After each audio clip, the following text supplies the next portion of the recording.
अस्सलामुअलैकुम। Straight talk के साथ मैं हूं महक असलम। आयशा बख्श अपनी निजी मसरूफियात की वजह से आज ये प्रोग्राम होस्ट नहीं कर पाएंगी, तो ये फ़र्ज़ मैं अदा कर रही हूँ। आज़ाद कश्मीर की इंतखाबी सियासत एक बार फिर पाकिस्तान की कौमी सियासत पर छाती नजर आ रही है। इस बार भी मुकाबला सिर्फ नशिस्तों का नहीं बल्कि सियासी बयानियों, कारकर्दगी और मुस्तकबिल के वादों का है। यही वजह है कि नून लीग के कायद नवाज शरीफ खुद इंतखाबी मैदान में उतर आए, जबकि पीपल्स पार्टी के चेयरमैन बिलावल भुट्टो जरदारी भी मुसलसल जलसों के जरिए अवामी हिमायत हासिल करने की कोशिश कर रहे हैं। ऐसे में सवाल ये है कि आज़ाद कश्मीर के अवाम किस बयानिए पर एतमाद करेंगे और कौन सी जमात सियासी बरतरी हासिल करेगी। नवाज शरीफ ने मुजफ्फराबाद में अपने मखसूस अंदाज में खिताब किया। उनका ये जुमला कि दिल करता है कामयाबी मिले तो शहबाज शरीफ से कहूं कि मुझे आज़ाद कश्मीर का वजीर आज़म बना दें, महज एक दिलचस्प फिक्रा नहीं बल्कि इंतखाबी मुहिम को अवामी तवज्जो का मरकज बनाने की कामयाब कोशिश है। इसके साथ उन्होंने ये वादा भी किया है कि अगर मुस्लिम लीग नून कामयाब हो जाती है तो आज़ाद कश्मीर में तरक्याती मंसूबों का दायरा वसी होगा और पंजाब की तर्ज पर तरक्याती मॉडल आज़ाद कश्मीर तक पहुंचाया जाएगा। नवाज शरीफ की पूरी इंतखाबी मुहिम पंजाब में नून लीग हुकूमत की कारकर्दगी के गिर्द घूमती दिखाई देती है। सड़कें, ग्रीन बसें, इंफ्रास्ट्रक्चर और दीगर तरक्याती मंसूबे इन तकरीरों का बुनियादी नुक्ता है। जबकि दूसरी जानिब बिलावल भुट्टो जरदारी भी जलसे करके अपनी जमात का बयानिया पेश कर रहे हैं, जबकि इस्तेहकाम पाकिस्तान पार्टी, मुस्लिम कॉन्फ्रेंस और दीगर जमातें भी इंतखाबी मैदान में सरगर्म हैं। तहरीक इंसाफ के बॉयकॉट ने इंतखाबी मंजरनामे को किसी हद तक मुतासर किया है, अगरचे आज़ाद कश्मीर में इसकी मकबूलियत महदूद रही, इसलिए इस बॉयकॉट के असरात बहुत ज़्यादा फैसला कुन दिखाई नहीं देते। इस मरतबा इंतखाबात 3 मराहिल में हो रहे हैं। पहले मरहले में 27 जुलाई को मीरपुर डिवीजन, दूसरे मरहले में 2 अगस्त को मुजफ्फराबाद और महाजरीन के हलकों, जबकि तीसरे मरहले में 10 अगस्त को पुंछ डिवीजन में पोलिंग होगी।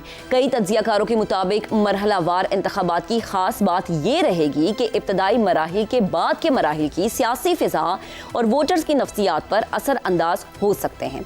जैसे अगर पहले मरहले में कोई सियासी जमात बेहतर कारकर्दगी दिखाने में कामयाब रही तो उसकी नफ्सियाती बरतरी बाद के मराहिल में भी उसे फ़ायदा पहुंचा सकती है। आज़ाद कश्मीर की सियासी रिवायत ये रही है कि अक्सर वही जमात हुकूमत बनाती है जो इस्लामाबाद में इक़्तिदार में हो। इस रिवायत को देखते हुए मुस्लिम लीग नून यकीनन मजबूत उम्मीदवार दिखाई देती है, लेकिन इंतखाबी सियासत में हतमी फैसला हमेशा वोटर करता है। Istehkam Pakistan Party, Pakistan Peoples Party समेत दीगर जमातें भी सख्त मुकाबला देने की भरपूर कोशिश कर रही है।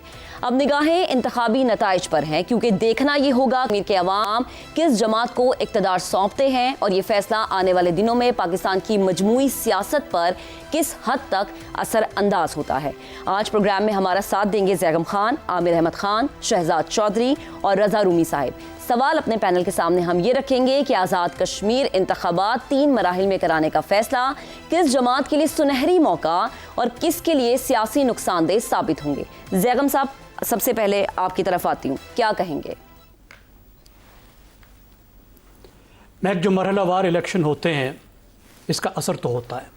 जैसे आपने बताया कि पहले मरहले पर जो जीतेगा उसको एक नफ्सियाती फ़ायदा मिलेगा और दूसरे मरहले के यहाँ जो इलेक्शन होंगे उसके वोटर, उन वोटर्स का वो हिस्सा जो फेंस सिटीज़ होते हैं, जो दरमियान में बैठे होते हैं, जो थोड़े से मौके के मुताबिक इधर उधर होते हैं, तो वो उस तरफ जा सकते हैं जिसको पहले मरहले में एडवांटेज हुआ। लेकिन हमें मैदान में मौजूद सहाफ़ी क्या बता रहे हैं? एक तो वो ये बता रहे हैं कि मुस्लिम लीग और पीपल्स पार्टी के दरमियान में कांटे का मुकाबला होगा, लेकिन उसके साथ वो बता रहे हैं कि ये बात मुश्किल लगती है कि इन दोनों जमातों से कोई वाज़ेह अक्सरियत ले ले। तो इसका क्या मतलब है? इसका मतलब ये है कि जब हुकूमत साजी होगी तो फिर फैसला कुन किरदार तीसरे ग्रुप का होगा। तीसरा ग्रुप कौन है? उसमें एक तो आज़ाद है, दूसरा छोटी जमातें हैं जैसे मुस्लिम कॉन्फ्रेंस है, उसके पास भी कुछ ना कुछ सीटें आती हैं, और तीसरे नंबर पे नई जमातें इस्तेहकाम पाकिस्तान है जिसमें बहुत सारे जो इलेक्टेबल्स हैं वो शामिल हुए हैं। तो इनका किरदार बहुत ही ज़्यादा अहम हो जाएगा हुकूमत साजी के अंदर। इस वक्त जो हमें एक और बड़ी दिलचस्प चीज़ नज़र आ रही है वो ये है कि गिलगित बल्तिस्तान के इलेक्शन में बिलावल भुट्टो ने बहुत कामयाबी से मुस्लिम लीग के साथ पीपल्स पार्टी के मुकाबले को दो बयानियों का मुकाबला बना दिया कि एक तरफ पाकिस्तान मुस्लिम लीग नवाज हमेशा हर जगह तरक्की का वादा करती है, सड़कें, बसें, एयरपोर्ट, दूसरी तरक्याती काम, लेकिन वहाँ पे बिलावल भुट्टो ने हकूक़ के वादे किए, एक हकूक़ का बयानिया दिया, क्योंकि वहाँ पे भी एक बहुत बड़ा मसला हकूक़ का था कि वो इलाका भी एक आईनी तौर पर एक बरज़ख में फंसा हुआ है, ना इधर है ना वो उधर है। और वो कहते हैं कि कश्मीर पर अपना मौक़िफ़ कायम रखते हुए हमें बेहतर बंदोबस्त मिलना चाहिए। तो हमने देखा कि पीपल्स पार्टी को उसका एडवांटेज हुआ, और ऐसा पाकिस्तान में हमेशा होता है।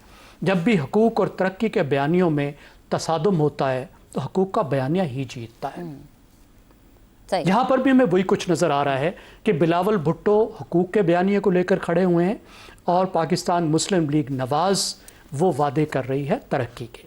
मुस्लिम लीग नवाज़ को अपने एडवांटेज हैं, मुस्लिम लीग नवाज़ का यहाँ पे अपनी रूट्स हैं, मुस्लिम लीग के साथ इन लोगों का ताल्लुक़ रहा है, मरकज़ में उनकी एक हुकूमत मौजूद है, मरकज़ को इलाके वोट करते हैं, जीबी में तो सरा नहीं किया उन्होंने। जी। फिर मुस्लिम लीग की बहुत सी लीडरशिप का एक बड़ा हिस्सा ऐसा है जिसके नस्ली रिश्ते कश्मीर से हैं, तो एक बहुत बड़ा एडवांटेज बनता है, बनना चाहिए था। लेकिन फिर एक और अजीबोगरीब बात हुई है, इन्हीं बुजुर्गों ने जिनकी जड़ें कश्मीर में हैं, उन्होंने इस इलाके को ऐसे ऐसे ताने दिए हैं, ऐसी ऐसी बातें की हैं कि इस इलाके का दिल भी दुखा है। ऐसा ही है। अब देखना यह है कि उस बात का यहाँ के वोटर्स पर कितना असर पड़ेगा। और फिर मुस्लिम लीग ने जो आईनी जहाँ पे डिमांड्स उभर रही हैं, उनकी खुल्ला मुखालफत की है। पीपल्स पार्टी ने उसके हक में बयानात दिए हैं, और पीपल्स पार्टी हुकूमत में रहते हुए भी अपोजिशन वाले फ़ायदे उठाना चाह रही है, यानी वो मरकज़ गुरेज गुफ्तगू भी कर रही है और हुकूमत में भी है। लेकिन मुस्लिम लीग ने इस मैदान को इस तरह से ख़राब किया। लेकिन तो अब जब मैदान ख़राब हो गया है तो ज़ैगम साहब, जो अभी नवाज शरीफ कह रहे थे कि अगर मुझे वज़ीर आज़म बना दिया जाए, मेरा तो दिल करता है कि हम इलेक्शन जीते और मैं शहबाज शरीफ से कहूँ कि मुझे आज़ाद कश्मीर का वज़ीर आज़म बना दे, तो ये जुमला उन्होंने सिर्फ मजाक में कहा है या किसी चीज़ की तरफ इशारा है? ये वोटर्स को माइल करने के लिए कहा है, उनकी माइंड डेवलपिंग के लिए कहा गया है? देखिए, है तो उनको मोहब्बत का इजहार, लेकिन मुझे जो बात याद आई वो शाहजहां की बात याद आई कि शाहजहां के बेटे औरंगज़ेब ने जब उन्हें माजूल करके एक महल में बंद कर दिया और वो बोर होते रहते थे, तो उन्होंने फरमाइश की अपने बेटे औरंगज़ेब से कि मुझे को 10-20 बच्चे भेज दिया करो, मैं उनको पढ़ाकर कुछ वक्त गुजार लूँगा, दिल बहला लूँगा। तो औरंगज़ेब ने उसे कहा था कि आपके अंदर से अभी तक बादशाही की बू नहीं गई। तो ऐसा लगता है कि मियाँ साहब चाहते हैं कि कहीं ना कहीं की बादशाही तो उनके पास हो। सही। वैसे पार्टी की बादशाही तो उनके पास है ही। ठीक है ज़ैगम साहब, आपका जवाब आ गया। रज़ा साहब, आपकी तरफ आते हैं। आज़ाद कश्मीर का मैंडेट आपकी नज़र में किसके पास आएगा? मुस्लिम लीग नून, पीपल्स पार्टी, या कोई तीसरा खिलाड़ी हम देख सकते हैं कि मैदान में उतरता हुआ हमें नजर आएगा? वैसे तो बहुत सारे खिलाड़ी हैं, लेकिन कोई गैर मुतवक्के सियासी खिलाड़ी दफाबाजी ले जाएगा? देखिए, इस तरह से है कि रवायती तौर के ऊपर तो जो इस्लामाबाद में हुक्मरान जमात होती है वो आज़ाद जम्मू कश्मीर के जो इलेक्शंस होते हैं वो जीत जाती है। और ये हमने देखा है कि अक्सर औकात जब अगर दूसरी हुकूमत होती भी है आज़ाद AJK में, तो इस्लामाबाद में अगर नई कोई हुकूमत बनती है तो वो फिर कुछ ना कुछ करके अपने ही अपने से मुताबिकत रखने वाली पार्टी को वहाँ पे AJK में इक़्तिदार दिलवा देती है। मगर इस बार मामला कुछ पेचीदा है और मुख्तलिफ है माजी के अदवार से, और वो उसकी एक बड़ी वजह यह कि अभी वहाँ पर जो एक तहरीक चल रही थी, बल्कि चल रही है, जो कि उसमें बहुत बड़ा, यूँ तो बहुत से मुतालबात हैं, लेकिन एक बहुत बड़ा मुतालबा उसमें इलेक्शंस की और जमहूरी इस्लाहात हैं। और उस लिहाज से एक कॉन्फ्रंटेशन भी दिखाई देती है इस्लामाबाद के साथ। तो अगर तो ये इलेक्शंस जो हैं फ्री एंड फेयर होते हैं तो फिर इस बार जो पब्लिक मूड है वो इस्लामाबाद के खिलाफ शायद वोट करेगा, यानी हुक्मरान जमात के, जिनको वो समझते हैं कि वो उनसे बातचीत नहीं कर रहे हैं बल्कि उल्टा वहाँ पे मारपीट हो रही है, मुज़ाकरात नहीं हो रहे। लेकिन अब मसला ये है कि ये एक रिवायत भी है कि पाकिस्तान पीपल्स पार्टी के भी वहाँ पे जड़ें हैं बड़ी पुरानी, और उनका एक मुतालबा भी है यही, आने वाले जो मुख्तलिफ जिसे कहना चाहिए बारगेनिंग होती है जिस तरह से इक़्तिदार के हवाले से, कि गिलगित बल्तिस्तान में भी उनको हुकूमत मिल गई है, पीपीपी को बलूचिस्तान में भी मिली हुई है, सिंध में भी मिली हुई है, प्रेसिडेंसी भी मिली है, और अब अगर एजेके मिलेगा तो शायद फिर वो कुछ दीगर जो अहम अमूर हैं आईनी तरमीम के हवाले से वहां पर ये कुछ कॉम्प्रोमाइज कर लें इस वक्त की हुक्मरान जमात के साथ। और यही अफसोसनाक बात है कि इस तरह से इन हालात में जब इलेक्शन होते हैं और इस तरह से एजेके में इक़्तिदार की तकसीम होती है तो फिर यकीनन वहाँ के लोग जो हैं वो सवाल भी करते हैं और वो अपनी आवाज़ भी बुलंद करते हैं। तो अगर अगर मारूजी तौर पे देखा जाए तो मुनक़सिम मैंडेट होगा, मुख्तलिफ पार्टियों में बटा हुआ, और फिर एक कोलिशन गवर्नमेंट ही बनेगी। किसी को भी कोई मेजॉरिटी नहीं मिलने की इस बार, चाहे जितना भी जोर लगा लें, क्योंकि एक पब्लिक मूड बना हुआ है जो कि इस इस्लामाबाद में हुक्मरान जमात की पॉलिसीज के खिलाफ है। जी सही, ठीक है। रजा साहब, इस यहाँ पे ये भी फरमाएगा कि जो एक मरहलावार इंतखाबात का ऐलान कर दिया गया है, जो कि हमने भी पहली दफ़ा देखा है, क्या ये किसी एक पार्टी को फ़ायदा देगा, स्पेशली अगर मुस्लिम लीग नून या पीपल्स पार्टी की बात की जाए? देखिए, मरहलावार इंतखाबात का फ़ायदा तो तब होता है कि अगर उन मरहलों के दरमियान जो है कुछ फरिश्ते आकर तो अपनी इंटरवेंशन करें, तो वरना तो जो एक पब्लिक मूड है वो है, और उससे कोई, मेरे ख्याल से किसी पार्टी को कोई फर्क नहीं पड़ता है। अलबत्ता एक ये जो इस्तेकाम पार्टी की एक कुव्वत के तौर पर उभर कर सामने आ रही है, तो शायद मेरे ख्याल से ये कुछ उनके हक में जाए, क्योंकि उसमें इलेक्टेबल्स भी हैं। जी। और यही ख्याल है कि एक तरीके से जो एक सेफ्टी वॉल्व के तौर पर भी ये पार्टी जो है वो मौजूद रहेगी। सही है, ठीक है रजा साहब। शहजाद साहब, आप कहिएगा, जो काम पंजाब में हो रहे हैं वही तरक्की का मॉडल आज़ाद कश्मीर में भी होना चाहिए। नवाज शरीफ ने कल अपनी तकरीर में ये कहा था, तो क्या पंजाब की तरक्की का जो मॉडल है वो आज़ाद कश्मीर के वोटर्स को मुतासर कर पाएगा? अच्छा, एक तो सवाल आप बहुत मुश्किल पूछ रही हैं आजकल हमसे, और हमारी मजबूरी ये है कि हम शाहजहां की कहानी पूरी सुना भी नहीं सकते आपको, तो उसको अधूरा ही छोड़ना पड़ जाता है। लेकिन अब ये सिलसिला यूं है कि आप कह रही हैं कि सिलेक्शन का क्या बनेगा। मुझे मुझे ये समझ नहीं आ रही, क्योंकि मैं इतना ज़्यादा इलेक्शन को फॉलो नहीं कर रहा, कि कौन सी ऐसी पार्टीज हैं जो कि इस इलेक्शन में हिस्सेदार नहीं होंगी। एक पीटीआई का तो मुझे अंदाजा है कि उनको शायद इजाज़त नहीं मिली, और उनके कुछ उम्मीदवार शायद आज़ाद खड़े होंगे। लेकिन क्या उसके अलावा भी कोई इतने बड़े? पीटीआई ने जी, बॉयकॉट किया। पीटीआई ने बॉयकॉट किया है, और वो और कर भी क्या सकते हैं। लेकिन कहने का मतलब है कि बाकी जो लोग हैं, क्या वो बाकी पॉलिटिकल एंटिटीज जो हैं वो दे उनको इजाजत है इसमें?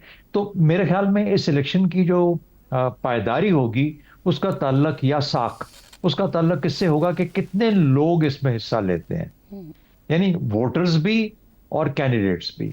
और अगर कुछ हिस्सा या कुछ बड़ा हिस्सा उसका ऐसा है जो कि हिस्सा नहीं ले सकता या नहीं ले पाता, या वोटर्स का टर्नआउट इतना लो हो जाता है, तो उससे चाहे जो मर्जी रिजल्ट निकल जाए और जो मर्जी पार्टी ऊपर आ जाए, वो मेरे ख्याल में वो कॉन्फिडेंस नहीं कैरी कर पाएगी जो कि पॉलिटिकल प्रोसेस का होना चाहिए।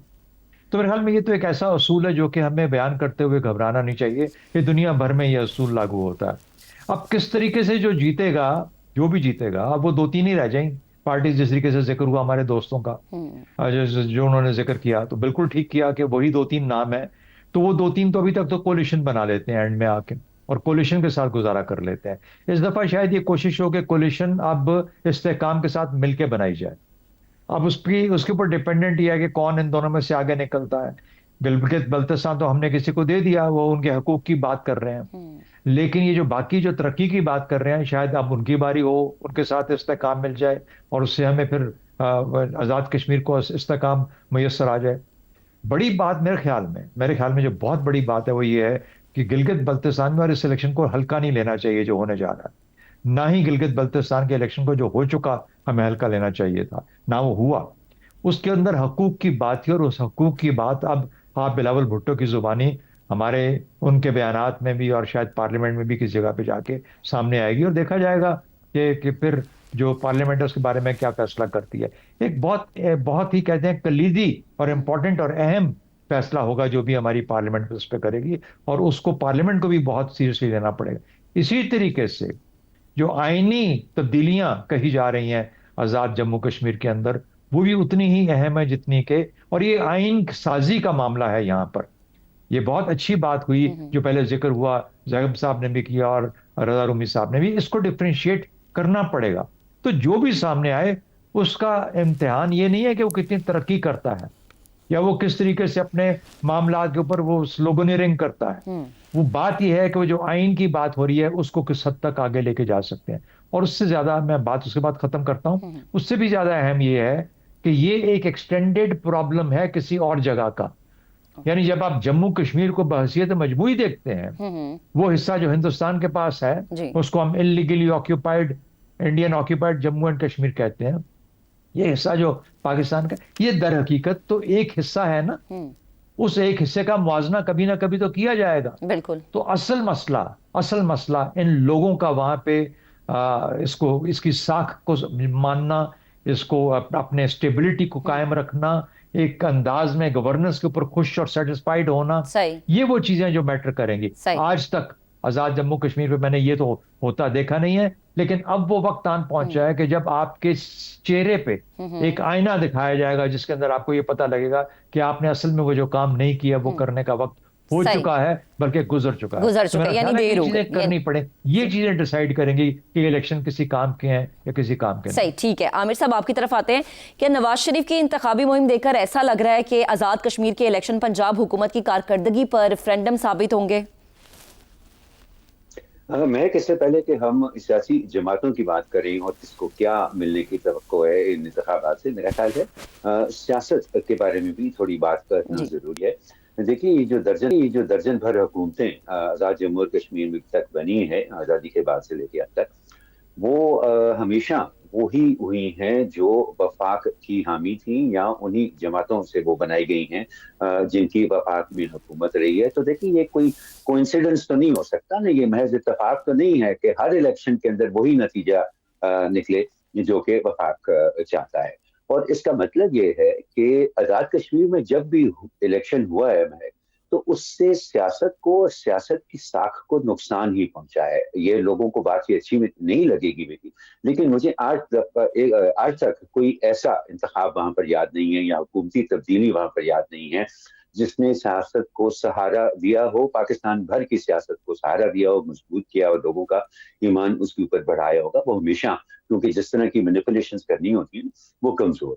इतना जरूर होता है कि अगर कोई वफाक मुखालिफ हुकूमत वहां पर आ जाए तो वो छोटे मोटे मसले जो है वो वफाक के लिए क्रिएट कर सकती है, जिसको अवॉइड करने के लिए कोशिश यही की जाती है कि वफाक की मर्जी के मुताबिक हो।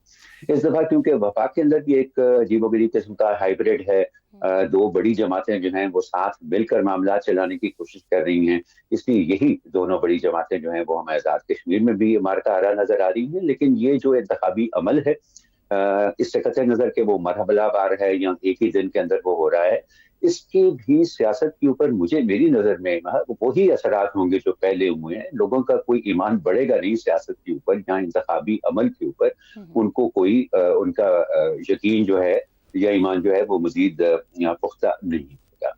तो इसके अंदर दिलचस्पी का जो एलिमेंट है मेरे लिए कम से कम वो सिर्फ यही है, ये नवाज शरीफ साहब की ये स्टेटमेंट कि वो वहाँ के वजीर आजम बनना चाहते हैं।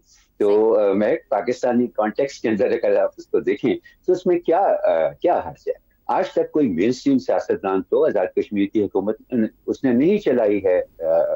तो अगर एक ऐसा शख्स जो कि पाकिस्तान की सबसे एक बड़ी मकबूल जमात का सरबराह भी है, मुअत्तदबार वज़ीर आज़म भी रह चुका है, इस वक्त भी वफाकी हुकूमत में उसका बहुत ज्यादा असर रसूख है, तो वो अगर आजाद कश्मीर का प्राइम मिनिस्टर बन जाए तो मुझे नहीं समझ आती कि इसमें हर्ज क्या है। लेकिन मैं बहुत कोई डीपली रीड नहीं करना चाह रहा इन इंतखाबात के असरात पाकिस्तान की सियासत के ऊपर या मुल्क की मजमूई सूरत हाल के ऊपर। सही, ठीक है। आमिर साहब, आपका भी जवाब हमारे पास। ब्रेक लेते हैं, ब्रेक के बाद जब दोबारा हाजिर होंगे तो पेट्रोल की जो कीमतें हैं और उसके जो आवाम पर असरात हैं उस पर हम बात करेंगे, लेकिन ब्रेक के बाद स्टे विद अस।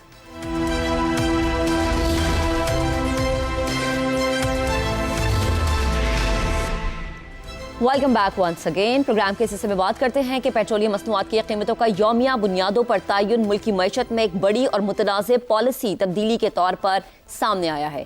हुकूमत के मुताबिक इस इकदाम का मकसद आलमी मंडी के साथ फौरी हम आहंगी, डी रेगुलराइजेशन और कीमतों के निज़ाम में शफाफियत लाना है, मगर इसके असरात ने इब्तदा ही से सवालात को जन्म देना शुरू कर दिया है। इस निज़ाम के नफाज के बाद एक दिन पेट्रोल की कीमत में सिर्फ 35 पैसे कमी की गई, जबकि अगले ही दिन तकरीबन 5 रुपये फी लीटर इजाफा कर दिया गया, जिसने अवामी खदशात को मजीद गहरा कर दिया है। इस वक्त पेट्रोल की कीमत 320 रुपये और डीजल की कीमत 367 रुपये फी लीटर तक पहुंच चुकी है। आलमी सतह पर भी सूरत हाल गैर मुस्तहकम है, जहां हालिया दिनों में तेल की कीमतों में तकरीबन 14% इजाफा हुआ है और खदशा जाहिर किया जा रहा है कि ये $100 फी बैरल तक जा सकती है। ताहम मसला सिर्फ आलमी कीमतों तक महदूद नहीं। पेट्रोल की फी लीटर कीमत में तकरीबन 95 रुपये टैक्सेस और लेवीज की मद में शामिल है, जिसमें पेट्रोलियम लेवी, कस्टम ड्यूटी और क्लाइमेट सपोर्ट लेवी भी शामिल है। ऐसे में अगर कीमतों को डी रेगुलेट कर भी दिया जाए तो भी टैक्सेस का बोझ अवाम पर बरकरार रहेगा और अवाम को हकीकी रिलीफ मिलना मुश्किल हो जाएगा।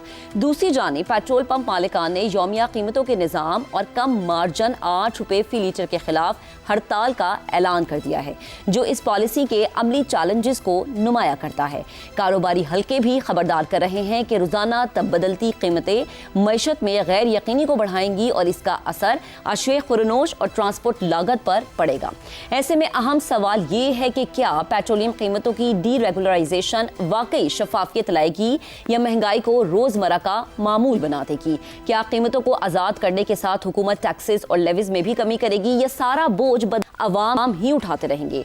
क्या ओगरा और मुतलका इदारे इतने मजबूत हैं कि इस निज़ाम में सारिफ का जो मफाद है उसके तहफ़्फ़ुज़ को यकीनी बनाया जा सके? सवाल अपने पैनल के सामने हम ये रखेंगे कि पेट्रोलियम कीमतों का यौमिया तयन, एक दिन 35 पैसे कमी, दूसरे दिन 5 रुपये इजाफा, इस्लाहात की तरफ कदम या महंगाई को रोजाना की बुनियाद पर मुंतकिल करने का नया निज़ाम? शहजाद चौधरी साहब क्या कहेंगे? महक, देखें, जो सबसे बड़ी कंप्लेंट पिछले दिनों में आ रही थी, जिस पे बहस बहुत शुरू हो गई थी, वो थी लेवीज के ऊपर।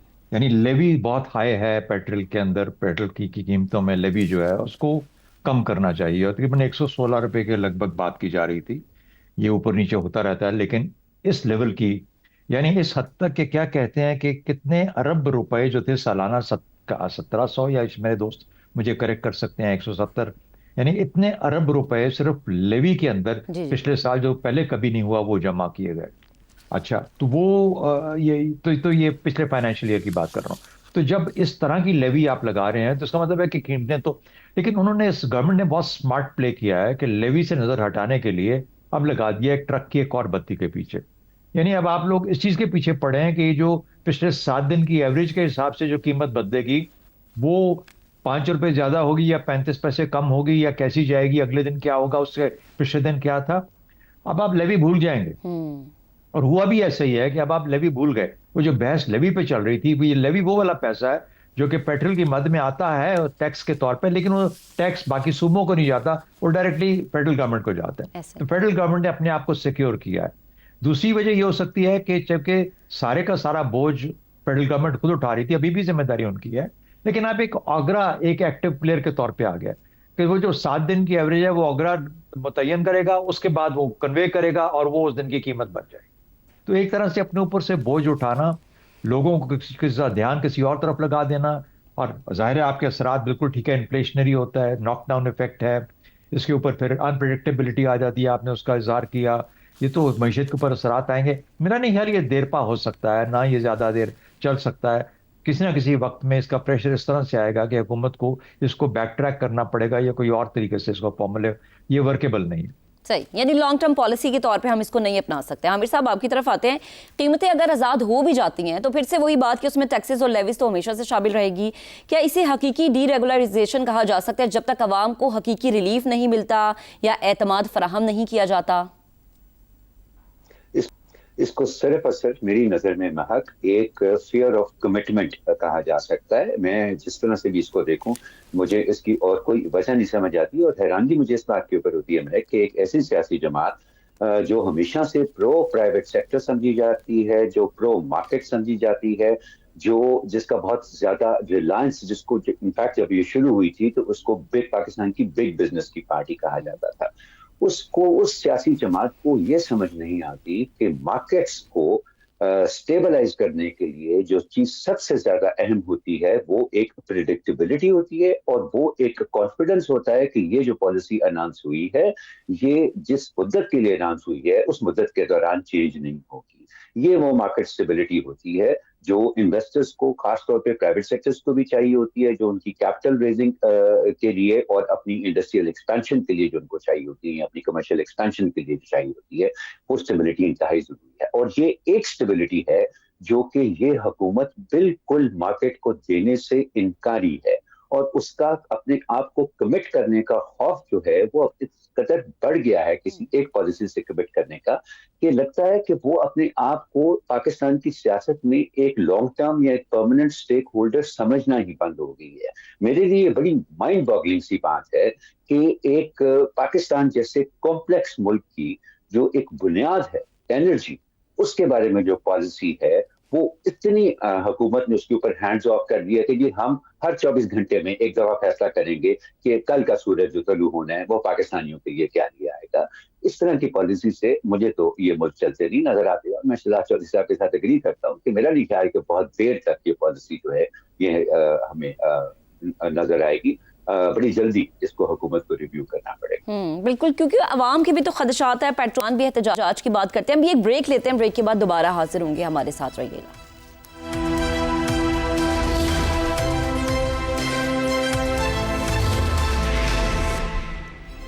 Welcome back once again.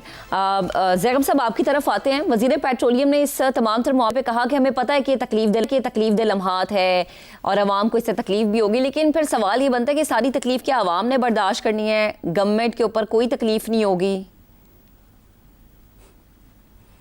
तो वो दिन भी बता दे पाकिस्तान की तारीख़ में जब आवाम तकलीफ़ में नहीं थे, जब उनके बच्चे जाते थे स्कूल में सबके और उनको इलाज भी मिलता था। देखिए, चाचू की बादशाही में हर दिन एक नया दिन है, हर दिन एक नया सरप्राइज़ है, हर रोज़ एक नया रिफॉर्म है। लेकिन यही रिफॉर्म है कि पेट्रोल की कीमत 15 दिन के बाद हफ्ता हो गई, हफ्ते के बाद हर रोज़ हो गई। आप ज़रा इंतज़ार करें, शायद दिन में 5 दफ़ा हो और आखिर में हर घंटे हो जाए। अब जो फार्मूला बनाया गया है, देखिए ठीक है कि 7 दिन की एक रोलिंग एवरेज निकाल के, पिछले 7 दिन की एवरेज निकाल के आज की प्राइस होगी, और फिर कल जो है फिर पिछले 7 दिन के हिसाब से नई प्राइस होगी। लेकिन आपको ये तो देखना है ना कि आपने इसे किस माशरे में लागू करना है, इस्तेमाल करने वाले कौन हैं। जैसे हमने समर टाइम और विंटर टाइम एक दफ़ा बनाया था, शायद आपको याद हो कि अलग अलग वक्त थे सर्दियों और गर्मियों के, और एक तूफ़ान बरपा हो गया था। ये देखे बगैर कि पाकिस्तान का माशरा कैसा है। तो पाकिस्तान में इससे जिस तरह की बेयकीनी पैदा होगी, और जब बेयकीनी पैदा होती है तो कौन फ़ायदा उठाएगा? वो जिसके पास ताकत है।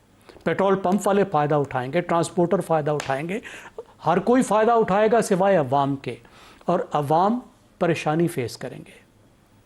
और असल मसला ये नहीं है कि पेट्रोल का फार्मूला क्या होगा, असल मसला ये कि कितनी ट्रांसपेरेंसी होगी, और असल मसला ये है कि टैक्स लेने की बजाय, डायरेक्ट जिन्होंने टैक्स देना है उनसे टैक्स लेने की बजाय, आप कब तक आम आदमी को निचोड़ते रहेंगे। यानी आपसे टैक्स नहीं निकल रहा तो आपने क्या किया, आपने लेवी के ज़रिए पैसे निचोड़ने शुरू कर दिए।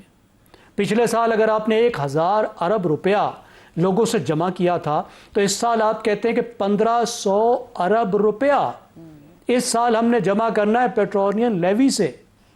यानी अंदाज़ा लगाएं, वो गरीब आदमी जो मोटरसाइकिल में दिन में 1 लीटर बमुश्किल पेट्रोल डलवाता है जी, जो मोटरसाइकिल को लिटा लिटा के अगले 5 किलोमीटर में लेकर जाता है, आप ये कह रहे हैं उनको कि हम ताजरों से टैक्स नहीं ले सकते, सर्विस सेक्टर से टैक्स नहीं ले सकते, हम बड़े ज़िम्मेदारों से टैक्स नहीं ले सकते, हम जो इंडस्ट्री शामिल नहीं है निज़ाम में उससे टैक्स नहीं ले सकते, इसलिए तुम भरो। ये कितना बड़ा जुल्म है कि आप लाडलों से टैक्स नहीं ले सकते तो गरीब लोगों पे सारा बोझ डालें। तो ये पूरी जिस तरह की मईशत पाकिस्तान में बना दी गई है, और जो हुकूमत की नाअहली है, और जो असल रिफॉर्म करने में नाकामी है, जी ये उसकी सजा है जो अवाम भुगत रहे हैं। सही, लेकिन और अवाम इस बात को भी भुगत ज़ैगम साहब रहे फिर ये भी हैं तो कि वो होता है इसके ना खिलाफ कब तक उठने को तैयार भुगतते नहीं है। रहेंगे, कब तक अवाम बर्दाश्त करते रहेंगे। रजा साहब यही चीज़ मैं आपकी तरफ लेके आ रही हूँ, रोज़ाना बदलती कीमतें जो हैं उससे मनसूबाबंदी कैसे होगी? क्या ये निज़ाम आपको ज़मीनी हक़ाइक़ से या ज़मीनी निज़ाम से हम आहंग लग रहा है? देखिए, सबसे पहले तो मैं ये दुनिया के चंद ममालिक में ये बिल्कुल राइज है निज़ाम, और जहाँ पे रिव्यू होती हैं रेगुलर प्राइसेस, लेकिन पाकिस्तान में इसको अमली जामा पहनाना मुश्किल होगा। और उसकी बहुत सी वजूहात ये हैं कि बाय द टाइम जो कीमतों में तब्दीली और के दरमियान और उसका असर लोगों तक पहुंचने का, पेट्रोल पंप तक उसके दरमियान का जो वक्त है वो हमारे यहाँ वो बहुत लंबा वक्त है। तो अगर कम कीमत होगी तो क्या कमी जो है वो भी फिल फॉर लोगों को दस्तयाब होगी? ऐसा तो नहीं होगा। और जो कंपनियां हैं, ये पेट्रोल डिस्ट्रीब्यूशन, ऑयल डिस्ट्रीब्यूट करने वाली कंपनियां, वो अपना मुनाफा और अपना फायदा भी वो करती हैं, क्योंकि पाकिस्तान में तो हर सतह के ऊपर और हर शोबे में माफिया जो है वो घुसे बैठे हैं और वही मैनिपुलेट करते हैं अपने हक में। कीमतें हो, पॉलिसी हो, टैक्स का रेट हो, और ये जब तक निजात नहीं पाएगी पाकिस्तान की मैशत, उस तक लोगों को सुख का सांस नहीं मिलेगा। अभी ये लेवी और टैक्सेशन की बात हो रही थी और ज़ैगम खान साहब ने भी उसका जिक्र किया। आप मुझे ये बताइए, ये क्या जुल्म है कि 40 से 45% जो कॉस्ट होती है पेट्रोल पंप के ऊपर, वो इन टैक्सेस और लेवीज, हर तरह तरह की चीजें लगा के लोगों से एक तरह का तावान वसूल किया जाता है। यही आलम बिजली के बिलों का है।